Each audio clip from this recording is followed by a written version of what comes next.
Hi, everyone, and welcome to Empowering Homeschool Conversations. We're so glad to have you with us this evening. And we are continuing a month of talking about organization, planning, kind of all those things combined. And of course, we can take a lot of different avenues. Last week, we were talking about technology. And tonight, we're going to talk about data tracking and motivation. Now, if you don't know how those things work together, our guest will be able to help you with that. Tonight, I have Rebecca Muller with me. Welcome, Rebecca, and thank you for taking time out to share with us tonight. Absolutely. I'm so excited to be here. I think that the community that you've built is just incredible, and to be able to be a part of it tonight is a true honor. So thank you. Oh, you're so welcome.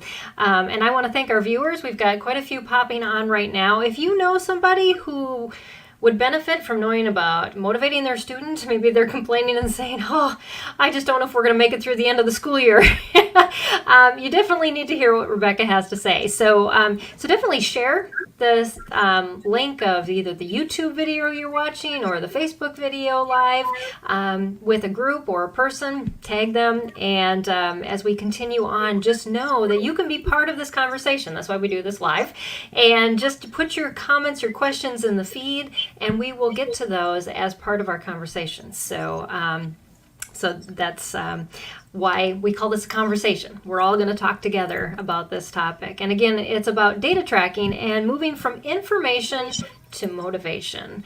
And so, Rebecca, as we get started, I would just love for you to explain to our audience kind of what you do, why you're passionate about this subject, and just kind of help us to get to know you a little better as we dive into this topic. Absolutely. So I have my master's degree in special education and educational leadership. I have taught 4th grade, 7th grade. I'm currently at the high school, and just by where I am needed the most, I've ended up in the math world. So it's been a wonderful journey. And one of the first schools that I worked in, I was super excited because we were going to be an international baccalaureate school. And then we didn't pass the state test. Oh. And so we had to come up with a way to really motivate our community and to find ways to bring our test scores up. But there was a lot of anxiety around what data to use, what that looked like, how was that directly affecting our kids. Right. So I just kind of dove right in. And what was exciting was that I found things that worked on a school district level, but more importantly, it worked for the individual student. So even though I no longer am at that district, I got engaged, I moved back home, life happens. I've just been very engaged in the whole idea of how to motivate an individual student, because the data represents them. The data shows us where the learner is and where we want them to go. And there's a lot that we can do with it. And that has led me to do a lot more with one-on-one tutoring. I find that many students who have anxiety and some things, if we can show them and empower them that their data, if there's something that they need to improve and show them how to get there, it becomes something that they're now a part of. It's not somebody telling them that these are the skills they don't have. We're giving them a path to get to the place that they want to be. And in the homeschool environment, you really have the ability to customize that, but sometimes we don't know where to go.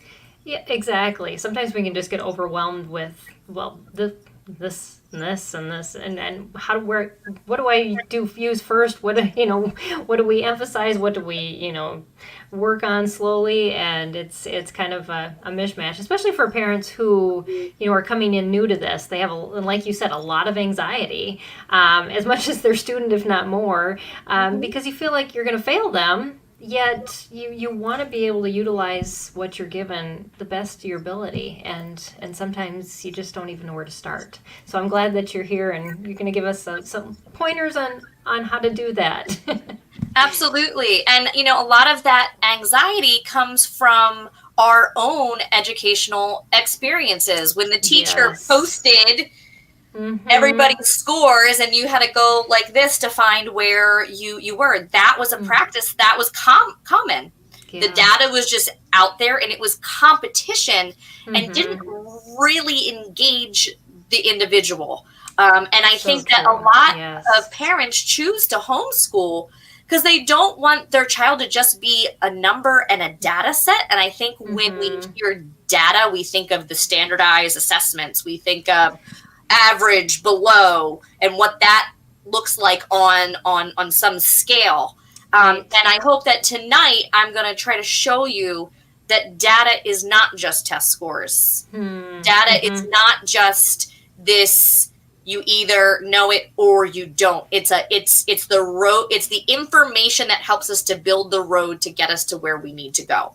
That's awesome. Yes, I so completely agree. And yes, unfortunately those test scores, Carolyn just said, well said. And we also have Iona from MA, and so we've got some viewers commenting, so thanks. But yeah, it definitely well said, because your child isn't defined by those numbers, and it may just even be a bad day, or they may not test well, and so there's so much in between that we need to be reading. And I think that's a benefit as homeschoolers. We know when our children are kind of in those funks, and and we see what they do every day versus just one test score to show us. So yeah, I'm excited to get started, and glad that our viewers are commenting. Definitely continue to engage with us throughout our time together. So would you like me to pull up your slides next? Absolutely. Yeah. All right. So I think one of the most important things when we're taking the information and trying to move to this idea of motivating the learner, we want to make sure that whatever we're collecting, that the purpose is that we want to make sure that the student knows that we care about them first and the academics second. Because sometimes I think we have this desire to prove that we're learning, and there's a standard, and there's a state score, and we're concerned about that. But the more pressure that we put on without explaining them and involving them in the process, you're just going to get more of a shutdown learner, especially when you're dealing with a multitude of ability levels. Right. So, especially with the pandemic this year, nothing was normal. We all are dealing with a lot more emotional trauma. Our routines are not the same.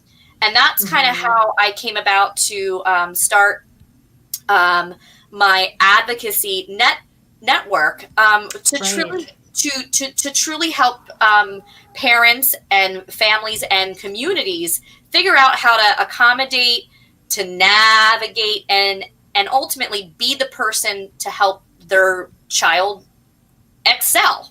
The big idea, I did steal this from the Data Quality Campaign, which is a nonprofit down in Washington, D.C. But when students, parents, educators, partners, for homeschoolers, any sources that you use, when you have the right information to make good decisions, that's when the students are going to succeed. Right. And we just call it a team. You know, Absolutely. you have your homeschooling team, you have therapists, you have other people. You have to communicate, and that's truly, you know, what you're talking about. And I also want our viewers to know, Rebecca is sharing some sources, but she shared the source links with me already for these, and these are in the YouTube video description. So if you want more information from these places, definitely use those links there. So as long as whatever you're doing has the student at the center, and I think all students, no matter what the age, they can tell you what they're understanding. A lot of times we forget to ask them. Oh, yeah. They're seeing the work, and it's important for them to be a part of it, because that's how you're going to get a lifelong learner. That's how you're going to get and someone who's engaged in the work, and whether it's social, emotional, the academic, you need to be aware of the process and what you're trying to do. And of course, that's going to vary based on age.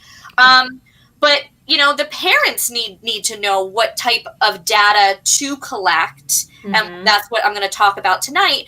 But because you can truly be an advocate and a champion for your kid if you understand where they are. And I think sometimes we're limited by those test scores. We just see failing, and our heart races, and we're like, what can we do? But we're not looking at the whole picture. We're not looking at how much they've grown, especially if they had significant delays in the beginning of their process. And the only person that knows and can see that truly is the parent. And so keeping those documents, a portfolio, things like that to show the progress over time is incredibly important. Yes. So what is the purpose of data? Data is truly the fingerprint of the learner. And as we all know, fingerprints are different for every person. Yeah. And I think in a larger school system, we lose sight of that, and we try to get everybody to be this individualized standard print. Right. Yeah. Just kind of mush you into the right shape. and that's not a thing. Right. So, you know, it really should give a holistic picture of what works and what doesn't work. And to, you know, knowing how they did on a worksheet gives you information in that moment, in that time.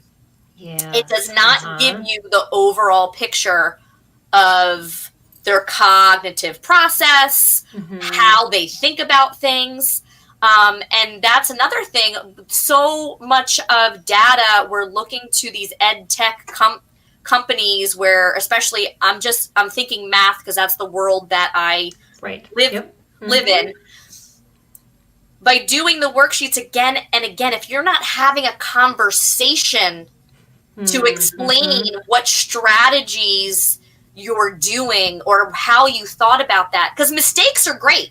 I tell my kids, make mistakes all day, as long as you're willing to come back and communicate, or at least try to, you know, what were you thinking? How can we go about that? How can we make it better? And of course, depending on the levels, you have to adapt what that looks like. Yeah, it's like we almost assume that osmosis is going to happen sometime between the first worksheet and the second, you know, iteration of the same worksheet. And again, it's learning. Learning requires interaction and teaching, not just repetition. Something. It's a process. It's not about the product, you know. And we hear that and we say that. I don't know how often it's writ large put into practice. Yeah. So I think one of the main problems is that so much of the data is performance oriented, where it's grade based. The only thing a grade does is compare you to how the others in the class or the grade level, It tells you if you got it right or wrong, and that's it. Mm-hmm. And what I've seen in my 12 years in education, when you start to not do well, you continue to not do well. Yes. And when it gets hard, you give up, you shut down. Mm-hmm. And at the end of the day, that control is with the teacher. I can't tell you how many times you gave me a C. Well, I didn't give you a C. Here's what we actually did. Here's the work that you went through. And, I think there has been there's been a lot of the literature to try to go to like a standards base, which I'm going to talk a little bit more about. But I think we're programmed to be like, an A+ is good.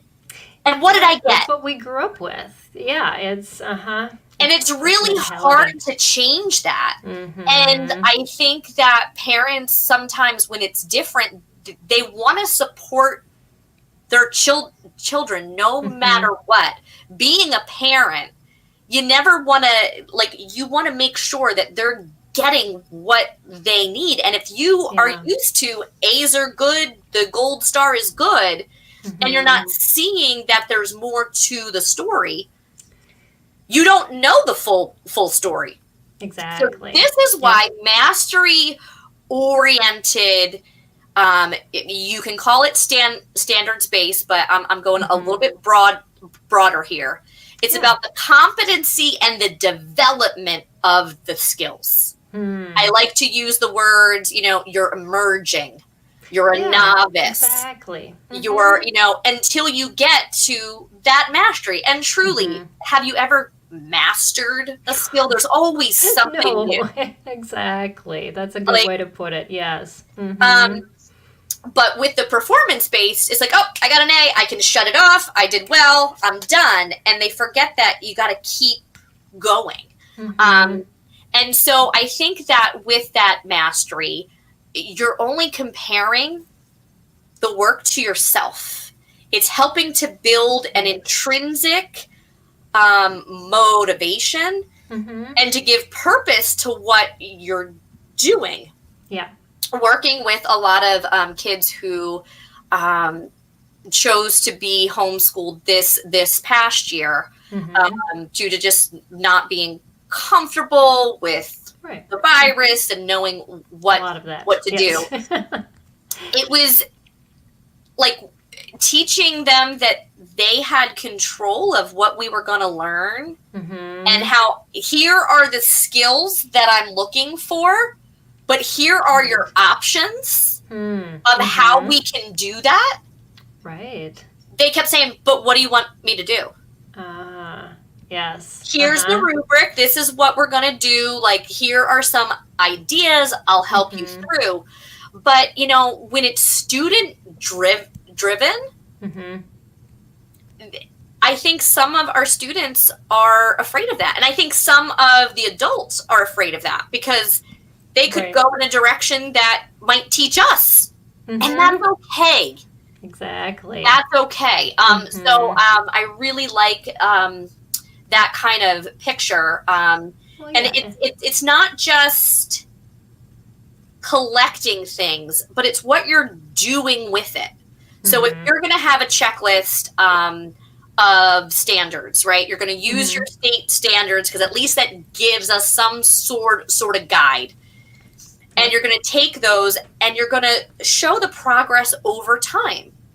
Because you don't want to practice the things that you already know. And what do kids do when they have a choice? They're going to do the thing that they're good at again and again and again, and they're going to avoid exactly what's difficult. And that's why showing their process and giving them a why. When you say, hey, I know that your multiplication facts, you're a master. But we got to go back and make sure that you know them with division too. And oh man, it's okay.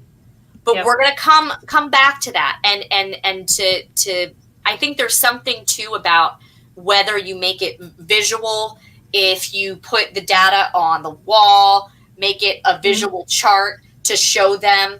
I think we all like that. I know with my Fitbit, like when I get to 10,000 steps, there's this little endorphin rush, right? Right, exactly. So all of that stuff matters. And when we just have, check marks in a notebook, that's not the same as then collecting it, showing us what we've done and what that looks like.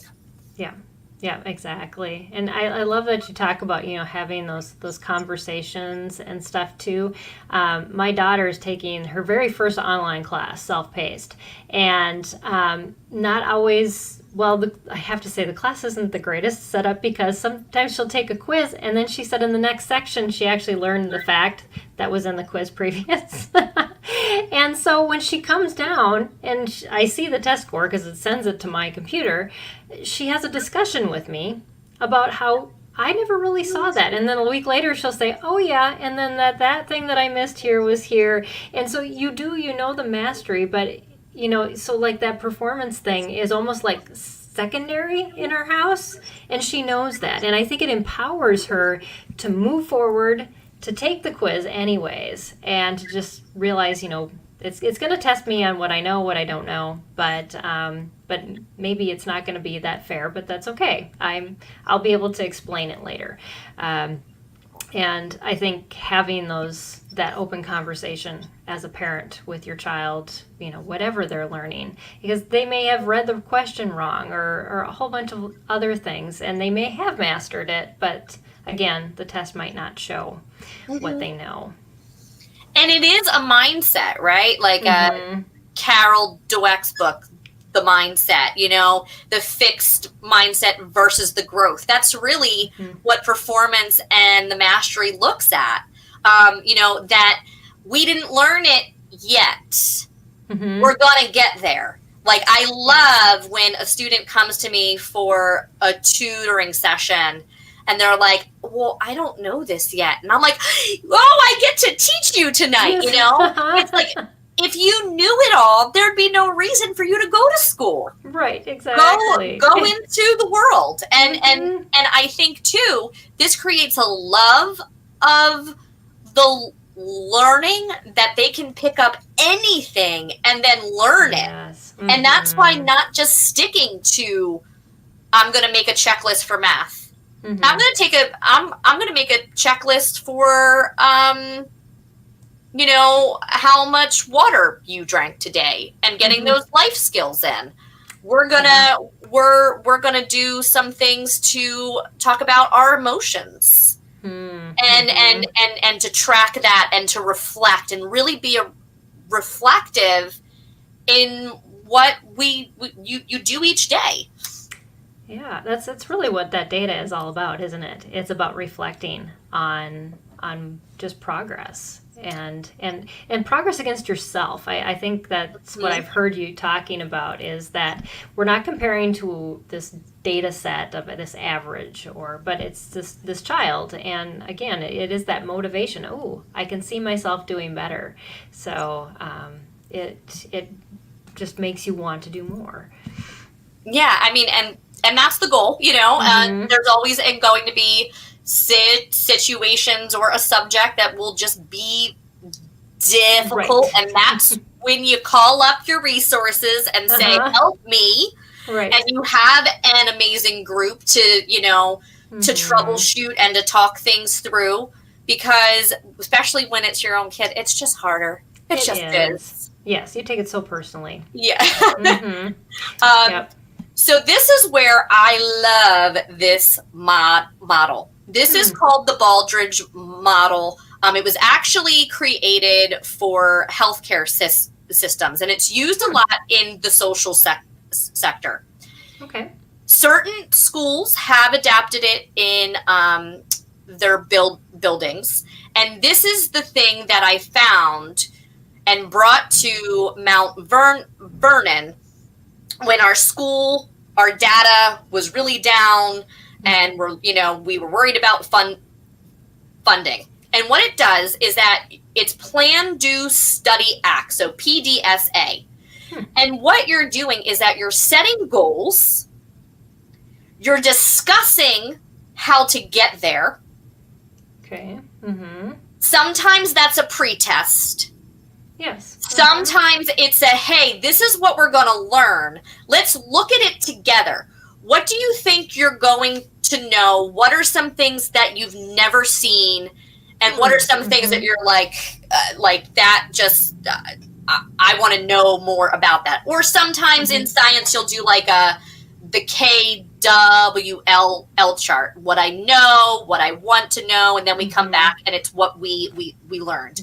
So these ideas have been around in education forever, but I like the way that this does it because notice that it never ends, right? Exactly. So we're going to make a plan. Then we're going to do the plan, because really you could take this and do the scientific method with it, right? It's a process that helps us to see what worked and what didn't. It's how we write our theses and the dissertations. We have to observe, we have to gather. Right. And once we do that, then we can get to the empowerment piece. So once we do it, we're really going to document what the scores were, how that went against the goal. Then you take a test, you look at it. All right, so what did we do well? What and didn't go well? And then we decide, okay, so what are we doing next? Right. And this is really great for planning too. Like even though this is not like, well, I'm not at a Baldrige school. Once I learned this, it just became a part of how I do things. That's awesome. It's how I do my chores around the house. Like, well, I tried to clean the entire house in 2 hours on a Saturday. That's not going to work for me. I'm going to have to do a little bit each day because otherwise I'm burnt out and then I just wasted the one day that I have off, right? Right. So really it becomes this, it almost creates this learning community in your home, within yourself of, hey, mommy is really working hard right now to carry out my plan. This is my goal, so I really need you to help me with this. So it becomes a language. It becomes how you can use this for a problem. I remember, we're going to have a family meeting, and everybody has to come. And sometimes there wasn't a clear, okay, well, what now? Right. But this gives you a guide. So some of the tools to actually collect the data, to put it in a binder, to be able to review it, are things like a plus minus delta chart. So this is where you sit down with whatever the problem might be, and you say, okay, so what went well? You list that in the pluses. What didn't go so well? That goes in the minuses. And a lot of times in reflective charts, it stops there. And this is what I love. The delta means change. Yes. What can we change to make it better for next time? And you can use this each day. You could use it at the end of a lesson, at the end of the week, the unit. I know I use it often, even with my high school kids. At the end of, we have like a 6-day cycle. Okay. So at the end of the 6-day cycle, I just want you to take 5 to 10 minutes. I just want you to reflect on how you did, right? Yes. Sometimes it's not about how they did. It's about how the class did. And we look at what was good and what was not, well, we had the fire drill or whatever it is that goes on in a normal school day. But it really creates a culture of learning and reflecting. I actually did this at the bottom of all of my lesson plans.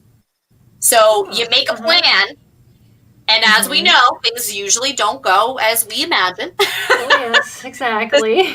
Especially if you have therapists in the house or a schedule change or somebody gets sick and now their medication's off, and been there, Yep. done that. Mm-hmm. Yep. So it really allows the adult to be like, all right, it allows it to, from going from frustration to more of a facilitation. And the thing is, this is I mean, think about it. In a hospital, if things are going wrong, you better find a way to fix it. Right. And it gives this, it's not a blame cycle. It's not, well, you didn't turn in your work and I'm frustrated and I'm trying it. It's not about that. It's about a conversation to say, all right, so this is not working. What can we do? You can even use it in your relationships. Oh, yes. Right? When this is not working, what about this situation went well? Yeah. What made me feel a certain way? And this is what I would really love to change to make that better. Well, I can see how this is, instead of it being a pass-fail every day, it's let's try this as an experiment. And I can see how that would, as you were talking earlier about creating a lifelong learner, you are creating that self-check, that how can we learn, how can we grow in a consistent manner outside of the learning itself, but in improving the learning structure.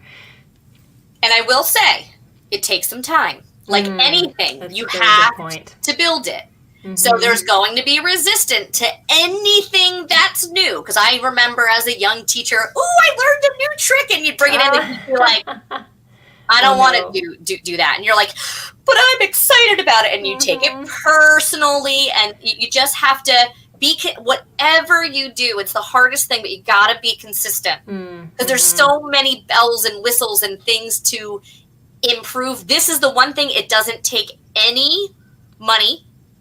You could do it on the computer. You could do it on, you could just talk about it. You could do it on a chart. I do find it better when you keep tabs. So like we had a notebook, and the kids would actually be like, Mrs. Muller, can I look at the Delta notebook? I'm like, yeah, sure. And they're like, wow, that was a really bad day. And they like laugh. Like, and that was funny. And so fell. And, and then they'd be like, but wait, but we did a lot on that day. And it's just good to see that, because the day to day, especially in pandemic, everything just is kind of blurred together. Exactly. Yes. And we can get so focused on what didn't work and not even remember the good stuff. And for sure. Yeah. And that's just psychology. That's just how we're all wired. Right. Another way, when you're having an issue, or if this is just a question, I like to do these. So this is called an affinity diagram, where you just kind of brain dump. So now this was one that I found online, but what I found, like before a kid has to take a test, brain dump everything that you know about Egypt, right? And they write down, in every single idea that they have, they write down on a separate note. And they put that on there. And then you take this and you actually group it into the different categories. And what's great about this is that if you use different color Post-its, you could do this as a pre-test, a check-in, and then a post-test. And any information that they're missing is something that they didn't retain. So it's a different way to do an assessment, but it's showing the learning. There's all great ways to think about this, and that's something that you gotta make it work for whatever program you're doing, right? You don't have to get a Baldrige program to do this. This works for anything. Yeah. Oh yeah, I could definitely. Unit studies would be awesome. Just keeping track of strategies those little stickers, those little blue dots with the colors are amazing because those pink dots were what we used on week 1. Okay. The yellow dots were what we used on week 2.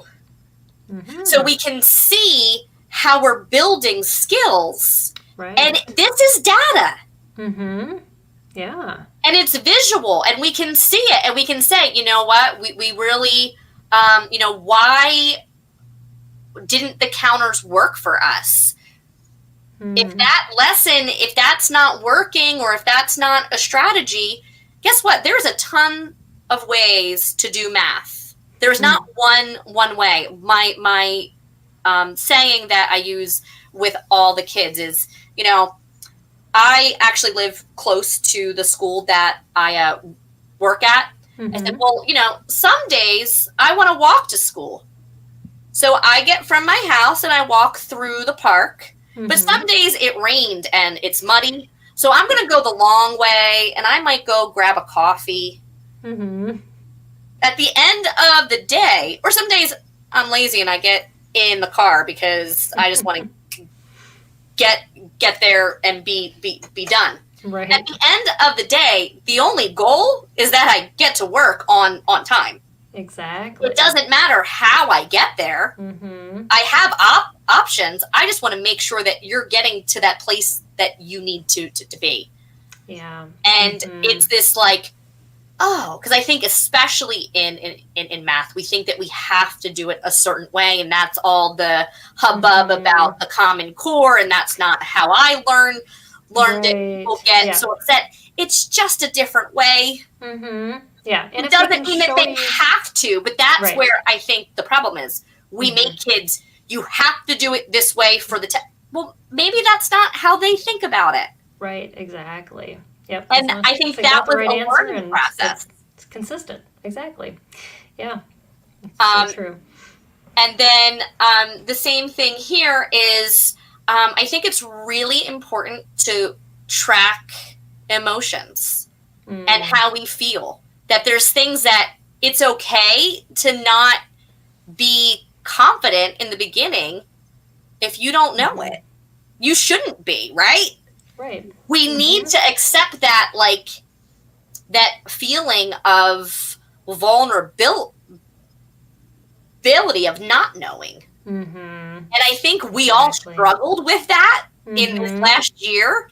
We want to know, well, what's it going to be? And I think this, using data, we can track to see how the more we learn, we're going to be confident and become a learner. Yes. And what is great, if when we're talking about social emotional learning, it really has to be a part of this. Yeah. We can't forget about that. We can't forget that, how we're feeling affects our prefrontal cortex. It really does. Our neuroscience has shown that. So we need to bring that in to our teaching. And so I know a lot of thing to be able to share and to talk about, because especially if you're in a group of children and they can share with each other those things, or even as family members, just that we kind of all feel this way. It's not just you; it's the whole group. So it makes you feel just more comfortable saying. And why don't kids raise their hand? They're afraid to be wrong. No, nobody wants to be wrong or to say the wrong thing. It's uncomfortable. You don't feel, but if you talk about that and you make that a part of that's learning. I tell the kids, when it hurts, you're doing it right. It's like when you go to the gym, if you did the same routine every day, you'd be great at that routine. But guess what? You're not getting stronger. Right. Exactly. Only little parts of you are. Right. You have to change what you're doing and diversify and try a different way. And sometimes it works and sometimes it doesn't. But that's all a part of the process. Exactly. And as a So homeschool true. parent, you have the ability to do that. I think we get nervous if we do want to go back to the school district.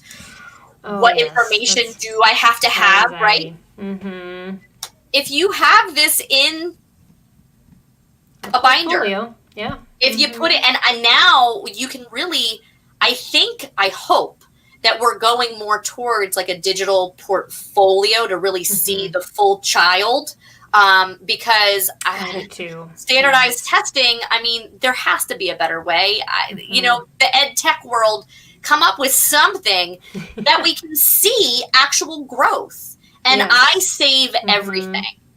And I love looking back at like my journal from 2nd grade and being like, look at that, you know?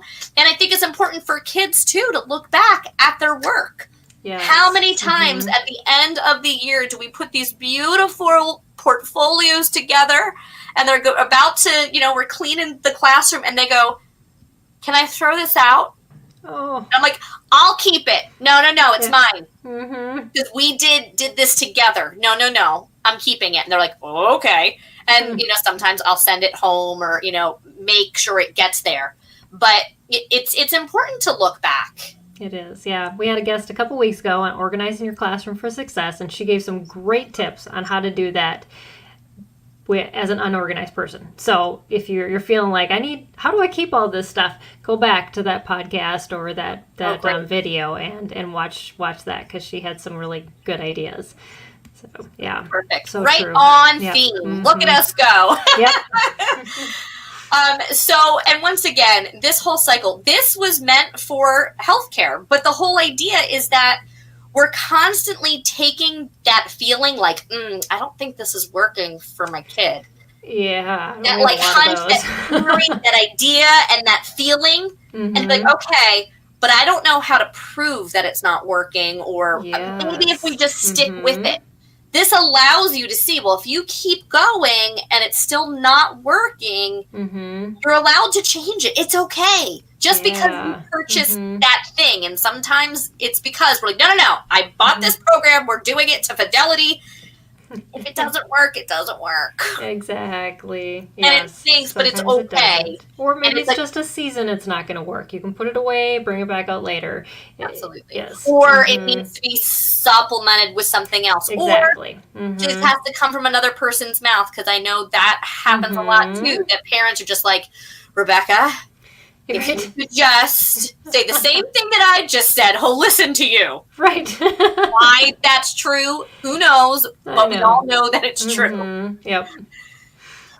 So, and this is the whole idea, right? You got to look at the past to know where you are so that you can plan for the future. And I really want to change the mindset that data is not just one more thing to do.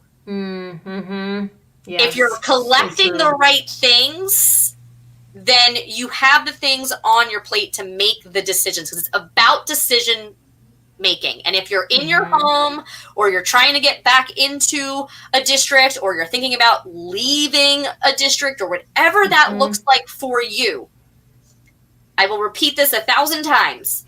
Parents are the ultimate decision maker. Yes. You are the ones that can say yay or nay. You should listen, gather the information, do a little plus minus delta in your mind. You are the one that is making the decision for your child, because you know your child best. Yes. Oh, amen. So true. Yes. Yeah, and to use that advocacy power, I think we often feel belittled. And I know you were talking about this ahead of time. You know, these virtual IEP meetings are now making parents feel more empowered, because they feel like they're coming in maybe a little more on a level playing field, but they always have been. I think it's just hard to sometimes voice that I'm my child's expert. And so thank you for reiterating that. And sometimes it's hard to say that, and that's why you reach out to a trusted. You're allowed to have anybody at the meeting, especially now. Like tomorrow, I'm going to be in a meeting with somebody many states away, but all I have to do is click a button, and so I'm a trusted person for that child who can speak about him based on our past year together.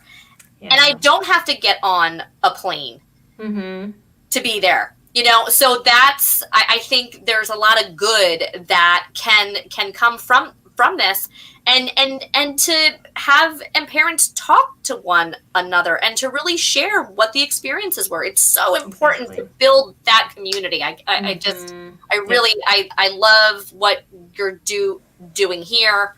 And just like, and again, it goes back to what you were talking about at the very beginning, focused around the child. Absolutely. Because if it's about the program, we're doing it wrong. If it's about the placement, we're doing it wrong. It has to be about the child. Yeah. And of course, I know a lot of you are probably familiar with this, but whatever goal you make, just keep in mind the SMART goals, right? It needs to be specific.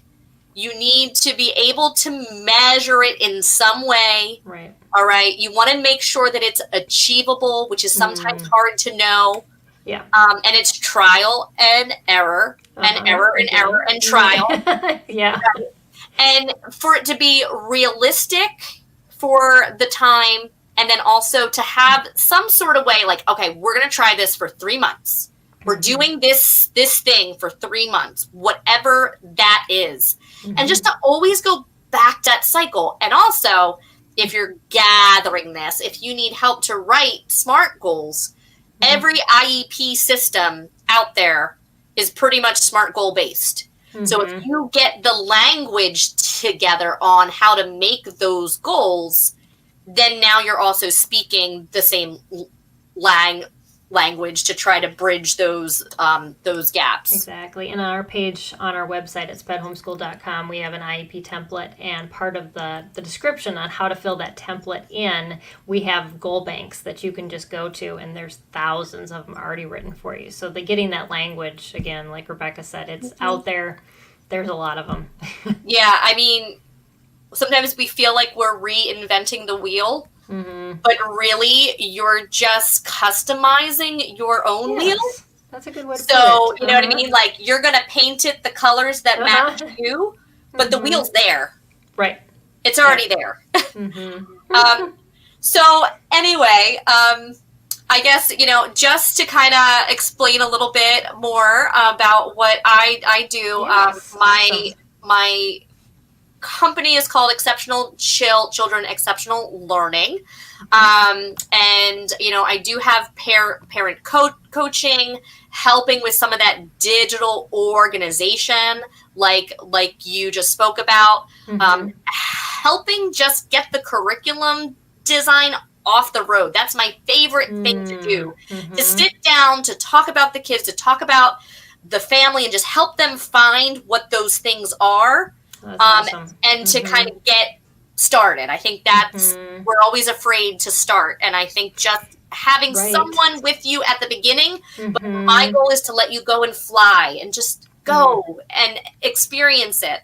And then also how to do some of the data implementation that I talked about. And then, of course, one-on-one. So I'm certified K through 12 in mathematics as well as the English, and my favorite thing to do is study skills and working with kids with anxiety and all of those things, and working out those emotions tied to the academics. Right. So please reach out. My information is up if there. you're listening on the podcast, I'm just going to give you the website for so you can find Rebecca, because you won't be able to see the screen here, but it's Educator Muller. It's EDUCATORMULLER.org. So, and you can also go to our YouTube channel, and you'll find that link there as well. And one of the other things that I'm excited to share is that some other places you can find me is typically on Wednesday nights at 7 p.m. Eastern time. I host my own show. It's been weekly for a while. It's going to be weekly up until June 30th. And I'm very excited to announce that Peggy will be on speaking to our community. Yeah, I'm excited about that. Yeah, so I believe that was one of the links, and that is on.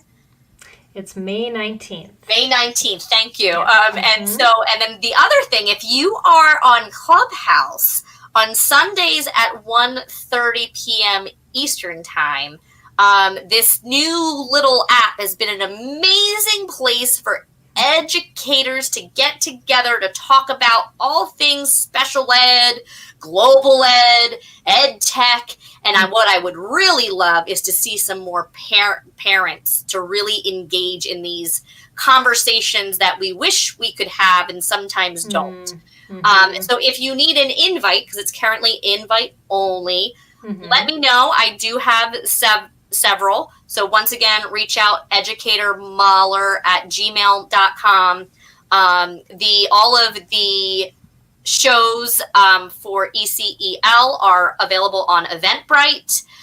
You can sign up in advance. You get the notifications. And it's just a wonderful way, just like this, but to have those true discussions and conversations, and not just to sit and just feel like you have to write down 1,000 things. It's about making those connections that you're going to keep. Yeah. That's great. So, yeah. I'm going to definitely stay connected because it's been difficult this last year in doing that and finding those correct connections and following up. So I see that people can find you on Pinterest, LinkedIn, and Twitter at Educator Muller. So that it's definitely good to be able to find those because I'm sure you're sharing things constantly about what you're doing and that's so just to follow her. Absolutely. And it just, for me, it's knowing,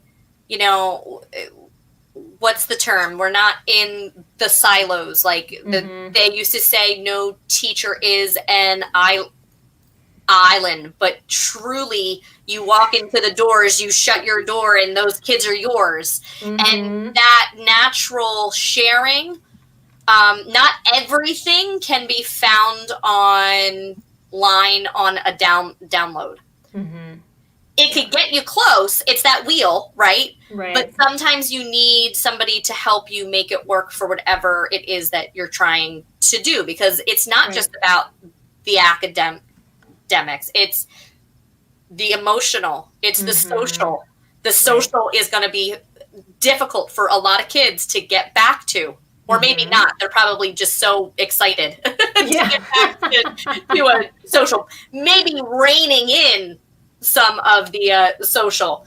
But it's about the whole picture. And if there's one thing that I can I hope somebody out there is listening and is going to come up with that tool, or, until we can value developmental levels and emotional development. And unfortunately, I don't think we'll value it until there's a score, because it's just how it's worked. But until we're not going to get to the places that we want to be. I really believe that when I used to work in for a private an organization that would try to get the student from the least restrictive environment of the home back to the school. Academically, sometimes they were performing above grade level. But how do you make that fit when developmentally they're not quite there? And there's not always a perfect placement for a child, but together you can create something. And it's that team approach. And sometimes you gotta just be that strong advocate. You gotta be the squeaky wheel, and it's okay, because it's for your kid. It's okay. Yeah. It's better to get out there, say something, than to say, oh, I wish I would have said.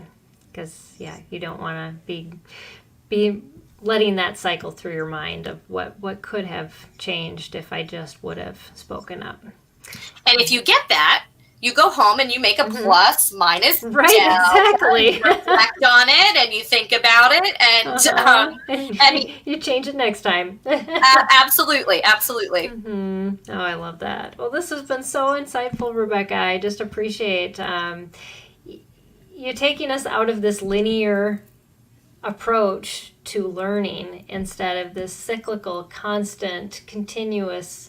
I think we all strive for that lifelong learner, but then we kind of go, well, how do I take the textbooks and the typical way of learning and make this work? And it doesn't, but it can if we change our approach, as you talked with us tonight. And I just thank you for opening our eyes to that. I hope it will bless many for listening and watching. Those Carolyn said, she goes, have a great night, ladies. I will share this with my homeschoolers. Thank you, Carolyn. I appreciate that.